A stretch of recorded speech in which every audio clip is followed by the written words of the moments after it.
Nolia's good deeds.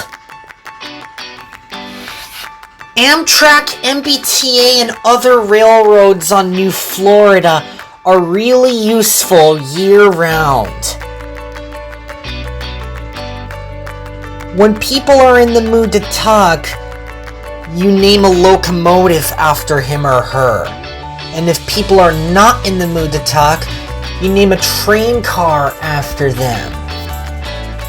Now that is very clever. And telling people to bend over and pick stuff up off the floor is a big no-no. Because they already know what they're doing. And the most important thing is not to compliment on people's clothes if they're strangers. But we knew that because that is also a disapproval in community. But today, there was trouble.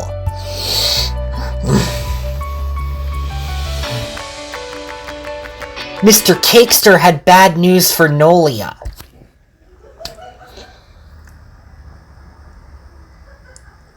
Lenore has burst her safety valve, he said. You must do her work, Nolia.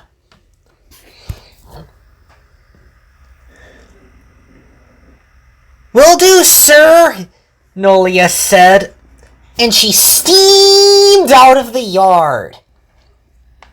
Do that later. A few minutes later, the freight cars were shunted into place. And they buffered up to Nolia with a large thunk.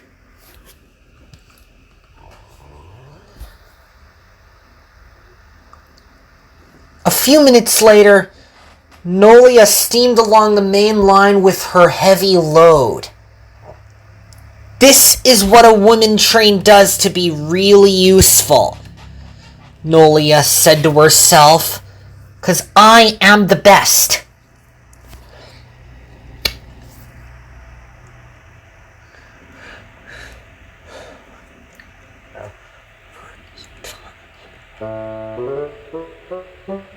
She was feeling pleased with herself as she clattered along the tracks. And then she came to a grade crossing, and she steamed over as much as she would.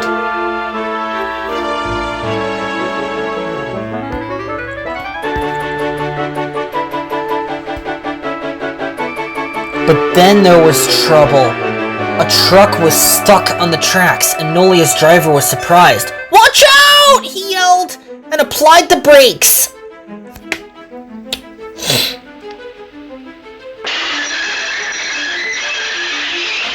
But it was too late!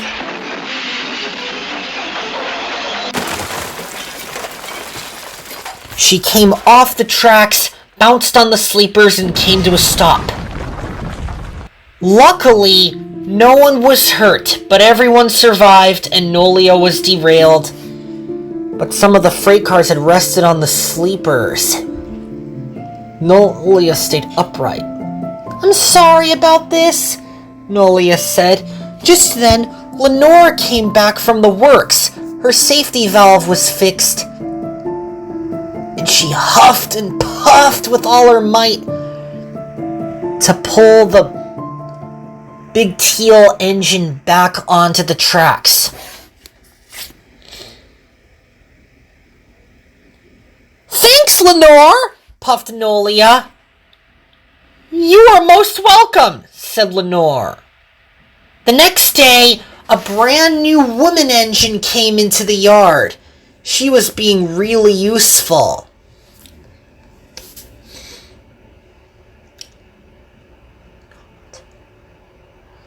As she shunted the freight cars, they rolled down the line and buffered up to the tank cars with a thunk.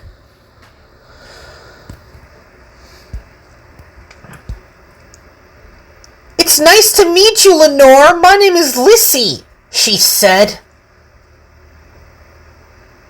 And she buffered up to her freight cars and set off down the line. She made her way over the bridge, and she spoke too soon. The second car's coupling broke, and Lissy puffed forward. "Oh no!" she cried. "I can't believe it!" Then there was trouble. The freight car started to roll down the hill.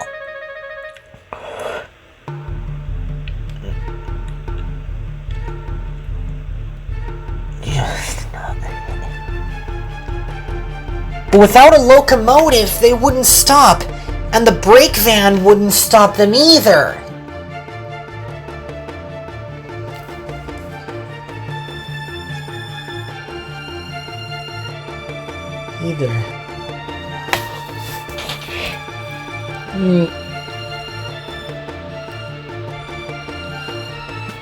The passengers were horrified to see the runaway train roll through the station with the brake van in front and cars behind with no engine pushing.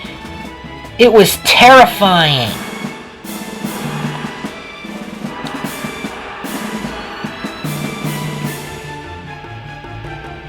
They sped over the crossing at full speed as the gates went down and up again. They clattered around the corner at high speed, and then a passenger train was waiting, and they saw the runaway cars roll by at full speed, and the engine steamed off in a huff, and then Lissy's freight cars went right into the siding, into the buffers, and into the lake!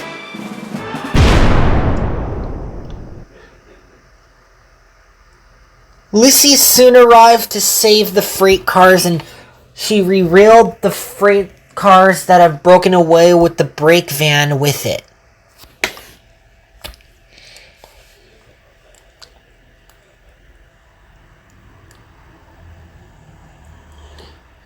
She retracted the freight cars back onto the rails.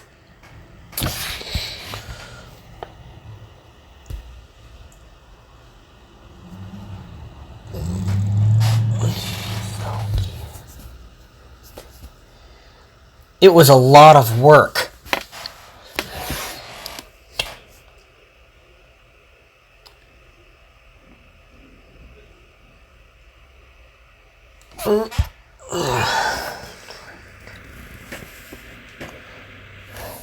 And at last, the wet brake van made it right out of the water.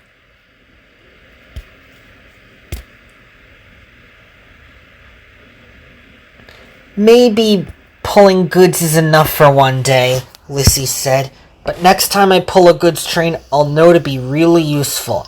And she took her train to the destination it was supposed to go to.